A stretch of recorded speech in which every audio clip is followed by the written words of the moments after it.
This episode of the E-commerce Playbook podcast is brought to you by Swirling. Build your influencer marketing program on autopilot with a simple workflow for everything from gifting to paid campaigns. Try it out for free at getsorrel.com/champions/CTC or with the link in the show notes.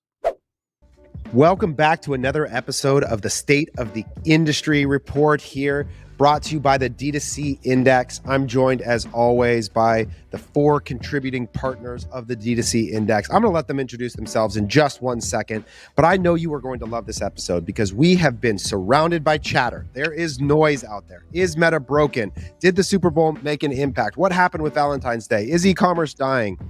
We're going to find out right now. And to tell us are these four amazing gentlemen who are each going to explain who they are, what data they're contributing to remind you, and give a little bit of insight into the kind of information they're going to provide you. And I'm going to kick it off with Jeremiah Prummer, CEO of KnoCommerce. Who are you, and what is the data that you are presenting? Hey, I'm Jeremiah Prummer, CEO of KnoCommerce. We'll just start there. So we work with 3,500 plus brands, collecting, I believe last year it was 90 million questions answered on our platform. So lots of data. We are looking at a few specific data points in this report and in each report. To be very clear, fully aggregated, anonymized, disconnected from any individual person, any individual brand, and looking at large data sets. So I know we had some questions about that on the last episode. I just want to be very clear about that. And none of this is actually merged with any of the other data. We're all kind of coming at this from different perspectives and saying, okay, here's what we're seeing. How does that resonate with everybody? What are we seeing that validates that, challenges that? And that's kind of the way that we're looking at all this data. So yeah, that's what we do. And really excited for some of the stuff that we've got in this report. And the man causing us all to hedge our data introductions, Mr. Wyatt Mayhem. If you're mad, it's because it's right. We have consumer spending data sourced from credit and debit card spending. Get your competitors' revenue, get a market overview. If you're an e-commerce brand, source of good stuff there for DTC companies. All right. And the man who's going to get a lot of attention this month because there was a lot of questions about meta performance. Yarden, who are you and why do you have the answer to that question? Hey, yeah, I'm Yarden. I'm CEO of Varos. Basically, we solve for 6,000 brands. They're looking at a lot of data. They're trying to understand it. Is it good? Is it bad? If there's a spike in data this month, there's a lot of talk about meta breakage and stuff. Is this drop in ROAS or increase in CPM due to me or due to the market? We have that data because we are anonymous first-party data co-op. So companies share data with us, we aggregate, we anonymize, we tag that data, and then we show it back. So 6,000 brands, $6 billion of ad spend across Meta, Google, TikTok, LinkedIn, and then, track GA4 and Shopify as well. I'm giving all those insights on an overview of, what's going on in e-commerce and on a category basis. Awesome. And last but not least is the man representing the Direct Consumer Confidence Index, as well as doing a lot of the insight generation for us. Steve, who are you and what are you contributing in this project? Yeah, I'm Steve Rekuc, Senior Data Analyst at Common Thread Collective. And I look at data from Statless.io, a much smaller set than Yarden. We have around $3 billion in annual revenue from that. And then I'm looking at survey data that Jeremiah provides from the DTCCI, our survey to see consumer sentiment about the economy, about their own spending, and then coordinating those two data sets, I'm able to calculate a consumer confidence index every week and publish that out as part of the DTCCI. So it's great to have all of you back. We are going to spend this episode giving a little glimpse into the issue that will drop tomorrow. Today, we are recording on Wednesday, March 13th. So trying to tighten the cycle loops where we can get this data processed and out to you all. Thank you to everyone who signed up. It was an awesome launch. We've got a great group of initial people. And one of the benefits of being in the initial cohort of customers is that you're helping to inform the data. So we expanded, as we said, from the Hot 60 to a Hot 100. A lot of those were recommendations from you all. And then we received requests for some data inputs in this edition we've got some awesome people there. We've got everybody from Google's inside of this thing to lots of brand leaders, and it's been a great group of people to interact with so far. So we're very excited. And what I'll say is that this month, to me, reflects why we created this program. If you existed in the Twitter community, you probably think that the world is collapsing and that the end of D2C is upon us and no one will ever make money on Facebook again, because that's what it feels like out in the world. Did you guys get that sentiment? Like, how did you all see and interact with the noise surrounding e-commerce performance this month? I don't know if I felt it on that level, but I definitely felt it. Yeah, I I think mean, I different felt it levels from generally. definitely from like a meta level. It's like end of the world type issues, and for what it's worth, like Varos logins have kind of spiked to start checking these things intraday and getting like customer support tickets of, hey, the thing hasn't loaded in an hour or two. Yeah. Let's make it more real time. So people If I are put quite on edge. if I put my tinfoil hat on, Yarden, I would actually say that you have an incentive for Meta to get screwed up. Because if anybody's in there trying to break in and tinker with the algorithm, it might be you. Because I got to imagine, I know that I was like tagging you in a bunch of Twitter threads, being like, Yarden, tell these people to calm down, give them the information, show them what's going on. Yeah. One day they'll know to just log in, and I It's think all one day there for everyone them. will know. But yeah, for now I just gotta be we all gotta be better at fielding those Twitter posts.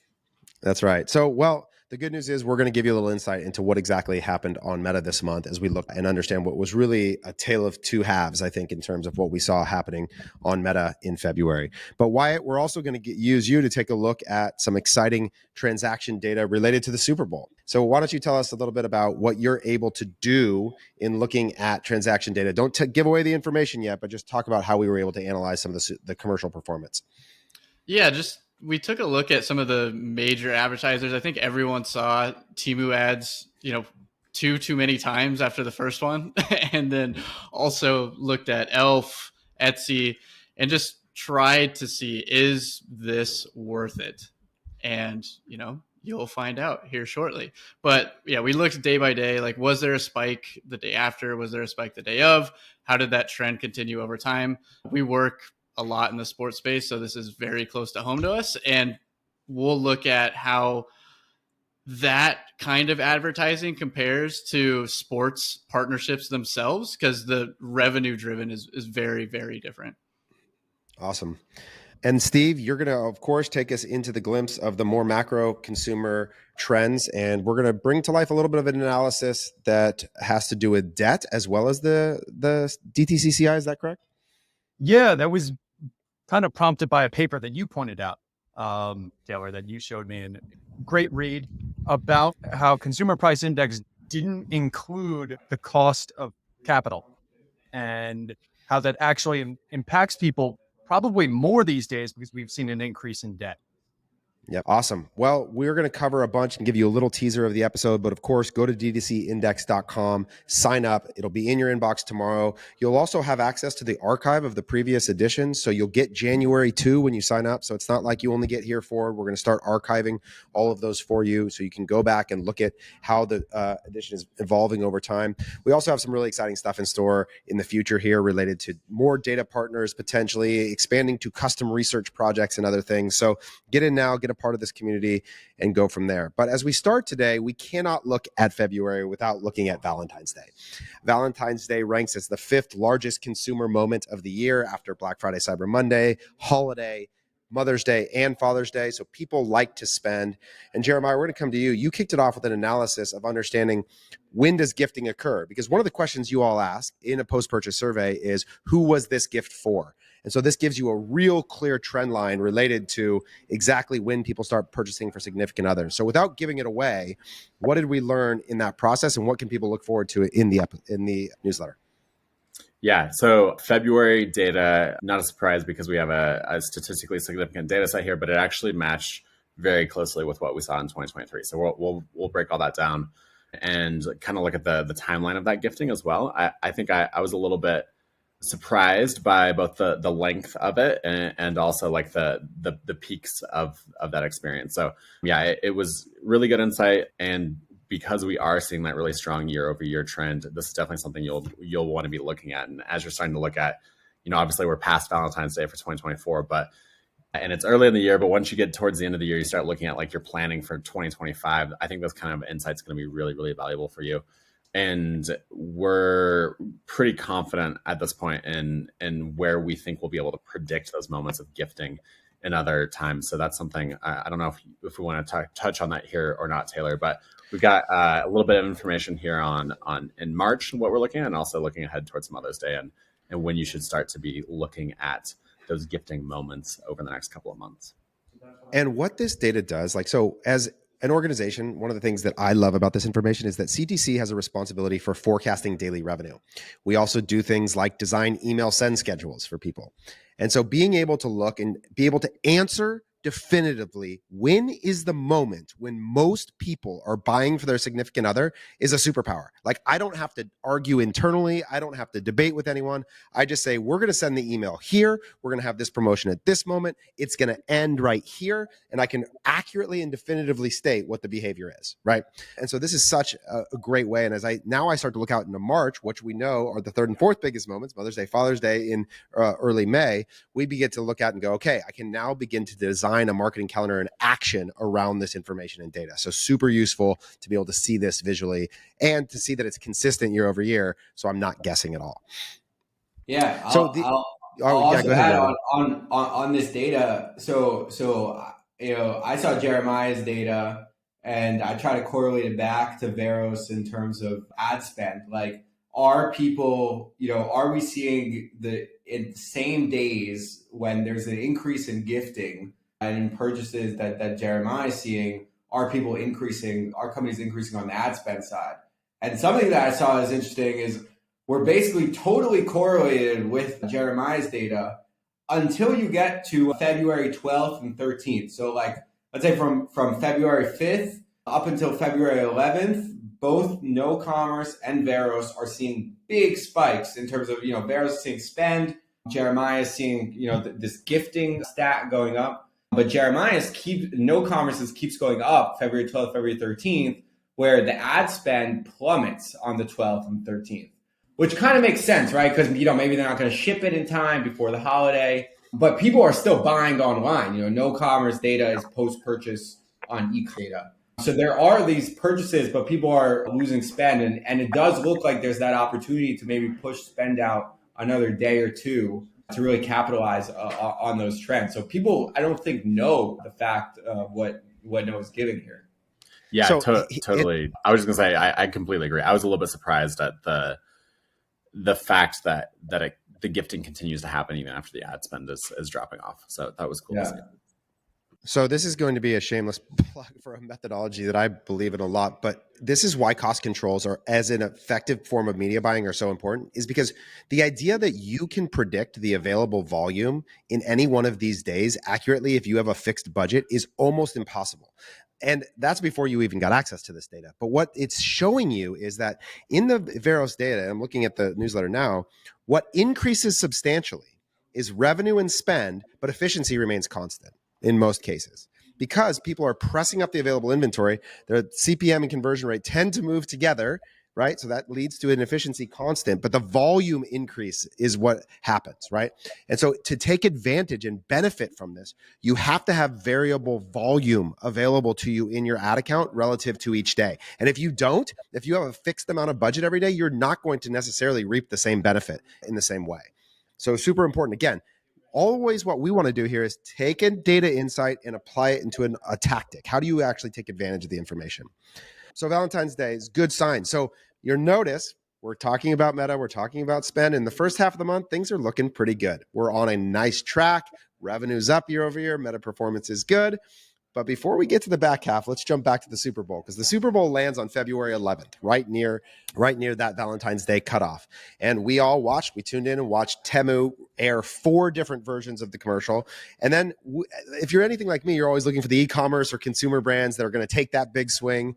This year we saw Elf Cosmetics, we saw Poppy come through, and we wanted to go back and use the Castmetrics data to say, what happened on a direct response basis? Now, I'm going to caveat that these brands may have larger initiatives as it relates to retail and other distribution that can be impacted, and we're only looking exclusively at direct response revenue. And we're going to let Jeremiah talk about why the story might not totally be written yet in terms of the outcome here so far.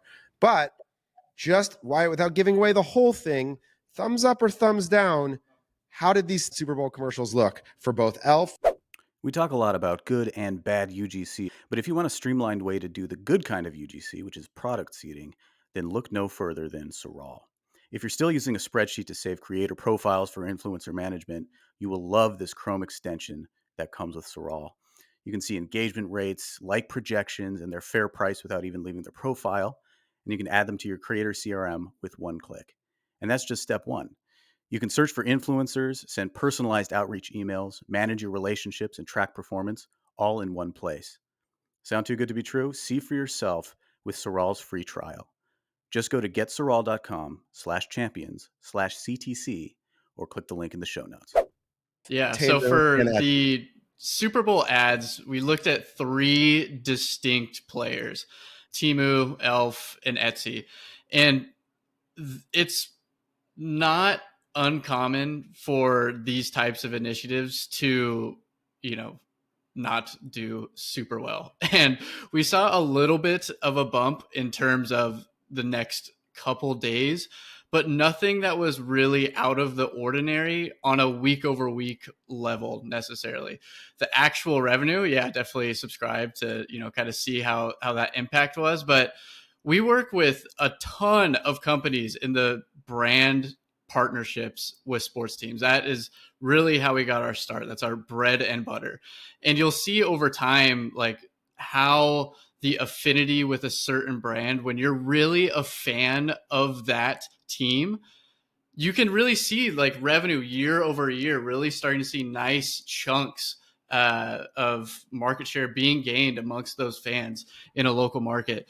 And I think one of the things that we see with these big partnerships and with something like the Super Bowl that has millions and millions of eyes watching who really aren't necessarily fans of these teams anyway, or, maybe not even a regular watcher of the NFL in general, it's hard to really expect a giant jump from any of these things, really, in a short amount of time. I think Jeremiah, like Taylor was kind of teasing, has, maybe some counterpoints to that.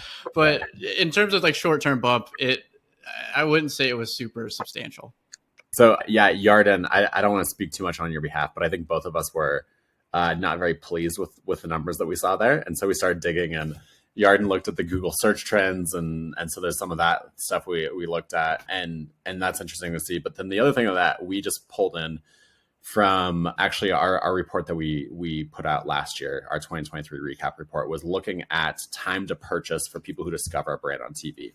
And so we pulled in some of that data. Our hypothesis is essentially that the impact of that takes some time. You're probably not going to see all of the impact happening day one, minute one, as soon as the Super Bowl airs.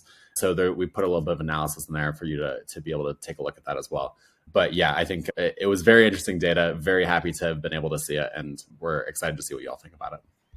Yeah, and to validate that point, I think I would encourage you, when you look at these graphs, to look at day of impact, which is also there.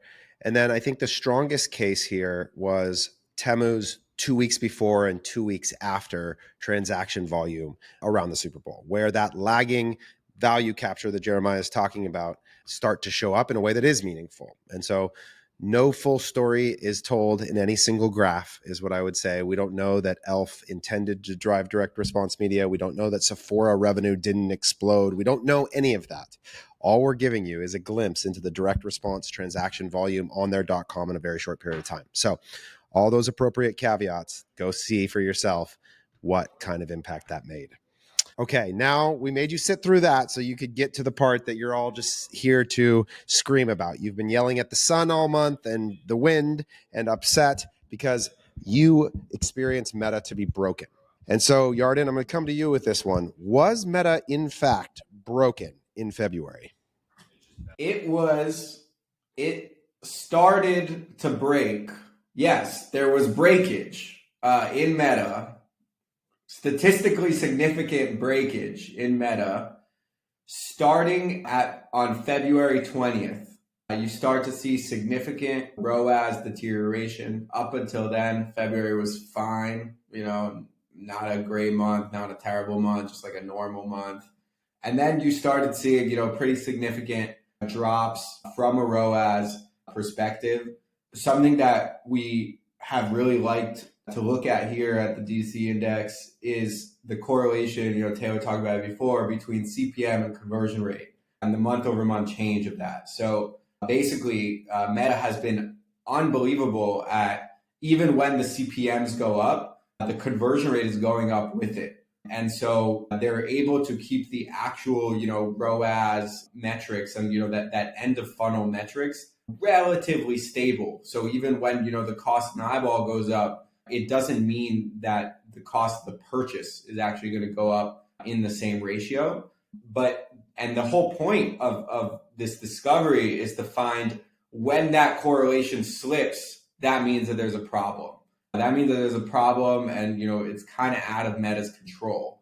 And this is what we saw in that February 20th period until the end. You really see in that part, it's the first time we saw it in a good amount of time, that CPM is jumping and conversion rate is going down at that same time.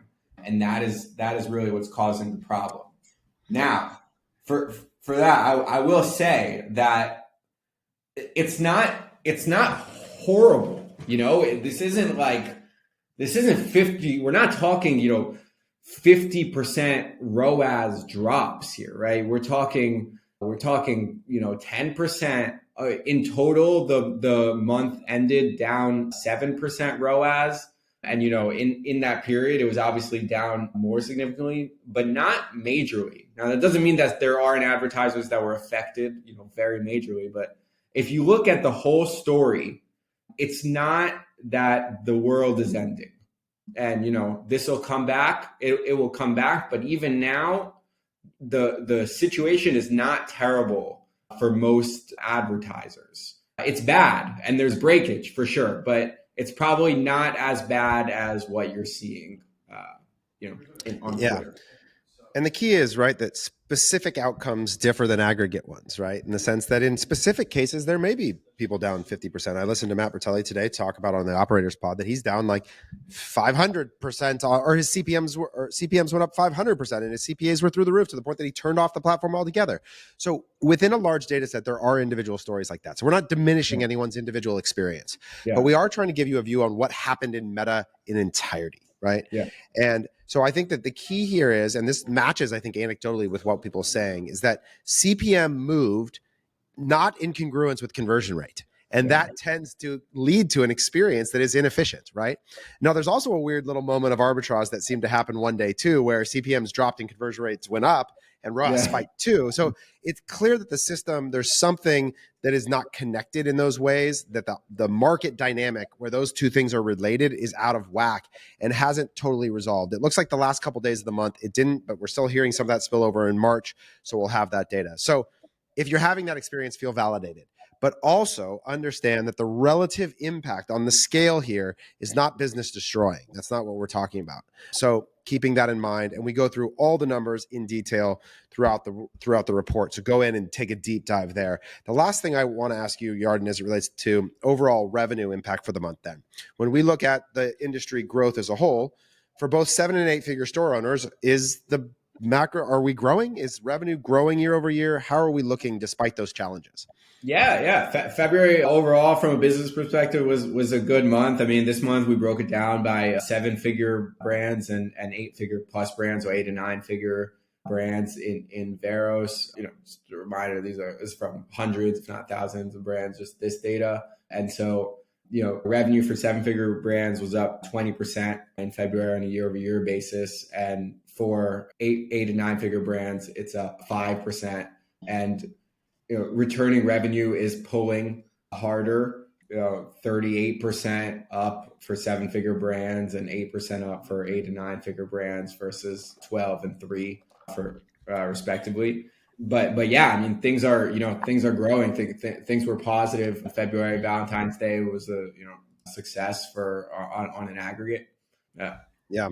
One of the things I always think about is that I go back to the e-commerce industry growth rate pre-COVID. Like, how much was e-commerce as a percentage of retail growing annually before that massive explosion?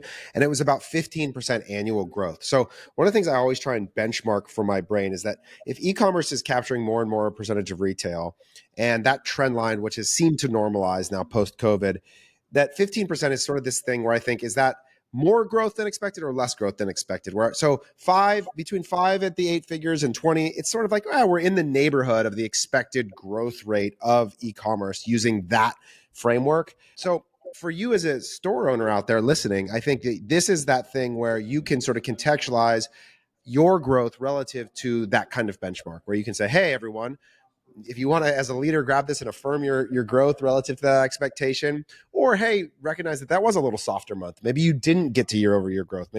So it's not massive growth. No one's growing. Like, some people are growing obviously a ton, but that gives you a little bit of context for both 7 and 8 figure store owners that I think is really helpful. So, and Steve, we'll use that to jump off to then, as we're zooming seemingly out from really narrow meta results into broader industry results to now a view of the macro economy, which you're kind of always interested in, or at least our economy that we exist in on the D2C side of things.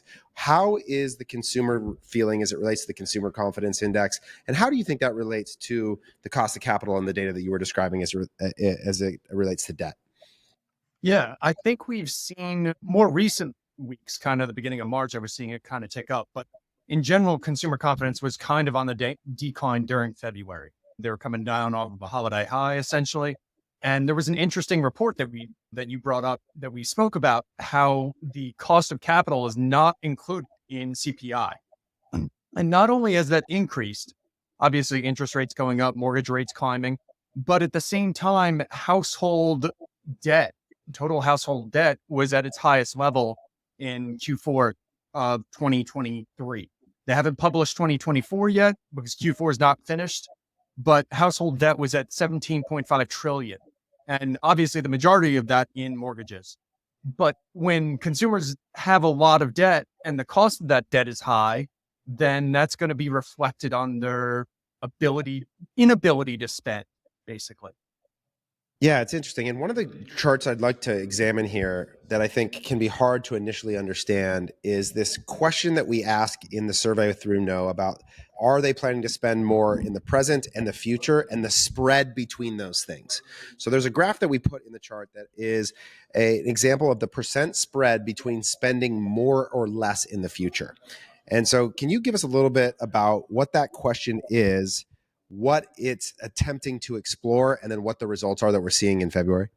Yeah, absolutely. It's an extremely interesting question. It was taken kind of from the original consumer confidence survey, and they were always asking about present spending and future spending. In our case, we actually saw the lowest value that we've recorded in the survey for present spending in February.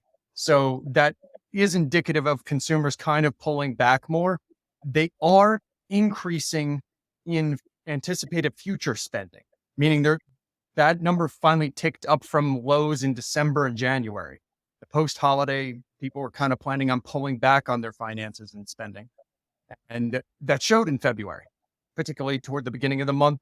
And I think the uptick in future spending means that they're still anticipating spending going into the future. So I think we're going to see more of that. That's kind of the uptick we saw just prior to a much larger uptick prior to Black Friday, Cyber Monday. Everyone was anticipating spending a lot more then. What I love about this chart is that if you lay it over like the actual consumer experience that we see in e-commerce, present spending spikes in November and December. Like, everybody is aware and consciously declaring that they intend to spend now, and future spending declines. They say we're spending now and not in the future, right? And then alternatively, what we see right now is that we see a massive decrease in present spending. Everyone's like, not right now. Now is not the moment. And for many brands, February is usually a really soft e-com month. It's not a great e-com month, but we're starting to see, okay, future spending though, yeah, I have a little bit more intention for that coming. And so we use this report to gauge the future, to start to get a sense of how might March be. So with the signals you're seeing, I think we saw an increase in the DTCCI the last February. We saw an increase in that blue trend line. Give us a little bit of a feeling about March. How would you expect March to land as you look forward based on what the consumer is telling you? Yeah, I was seeing an uptick in the consumer confidence. Mainly, even though we saw present spending at the lowest level we've recorded in DTCCI, people were still spending. They still had an increase in revenue across brands year over year. And the anticipated future spending means that they're going to be spending more. And that's why when I calculate out the DTCC, I was coming up at like 103.2 is my most recent reading. And that's relative to like the average of 100 being the normal. And I think we're getting back to kind of a spring thaw where people are looking to spend money for spring breaks they have coming up for their household as things getting warmer, for everything else. And that's the highest recorded number. I'm looking right now, Steve, going all the way back to May of 2023. So it's a pretty strong. So we've got declaration of higher intended future spending. We've got higher confidence. The other thing that I'm always surprised by right now is that we have seen a continued response to the sentiment about the economy, where we ask people just generally what their view of the economy is. And the spread between negative or better or worse continues to rise. It was a slight dip in February versus January, where January was kind of an all-time high. So there's this like combination of factors where people feel generally good about the economy. February, they didn't intend to spend, so it's not like that's surprising necessarily. But now they're declaring that they might be in the future. So we're hopeful, I guess. Is that fair to say? Yeah, absolutely. Awesome. Well, all of this, I think, puts together a really interesting set of information. And even more in the DTC Index, you're going to get a view of how Amazon performed in the month. You're going to get the whole DTC Hot 100 that we break down. Wyatt, any teasers from the Hot 100 that you want to give out? Maybe a couple brands that we added that weren't in the initial batch that you know of offhand? Yeah, I would say there's one thing that I will call out. The what the MKB HD? How the hell Marquez Brownlee, right? Yeah. I'm so out of touch, but that partnership with Ridge, we're going to take a look into. It got really, really big on, e-commerce Twitter. Was that a bubble of ours, or was it, revenue driving right away? So we're going to dive into that. A lot of other good brands in here that we added: Magic Spoon, Lomi, a lot of great brands in here. So definitely check it out. See how Exter is standing up next to Ridge. That's always a fun one. So yeah, there's some good brands in there.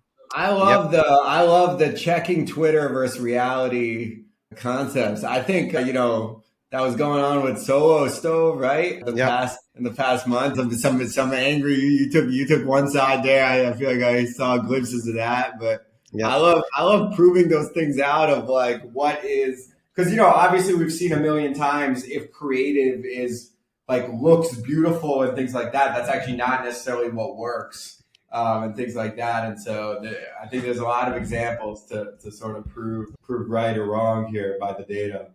Yeah, we may have to just change the name of this to Bursting the Bubble, and just trying to help us all get outside of it. Because I fall guilty to it too, right? My reality feels like what happens to the things that we're all talking about, but we're so small relative to the broader world. And so that's part of why we wanted to do this project for ourselves and why we think it's valuable. But we're going to give you that. We got over 100 brands to look at. We got a deep dive on a bunch of individual topics. We also have a really cool sort of research report from Know about price sensitivity by age and gender. I mean, I'm just scrolling through this thing right now, 37 pages right now in Word docs of graphs and data and insights from the team as we continue to expand this. It will be live tomorrow. And as always, please, feedback. Tell us what else you want to see. We can get almost anything, any view, any insight, any information. We're building out categorical results from the ad performance side, where we look at the best and worst performing categories of the month. We're going to expand on that into future episodes. So much more to come. But sign up, dtcindex.com, and we'd love to have you. We're going to be emailing with you all individually as participants in the early days, and excited to continue to bring these insights. So gentlemen, I appreciate having all of you. Any last words before we sign off here? To say happy March. I'm hoping everybody has a great rest of their month, and we start to see this consumer confidence play out and lots of revenue for everyone. That's right. Always the case. Go get them. Appreciate you all for listening. Sign up, dtcindex.com. Talk soon.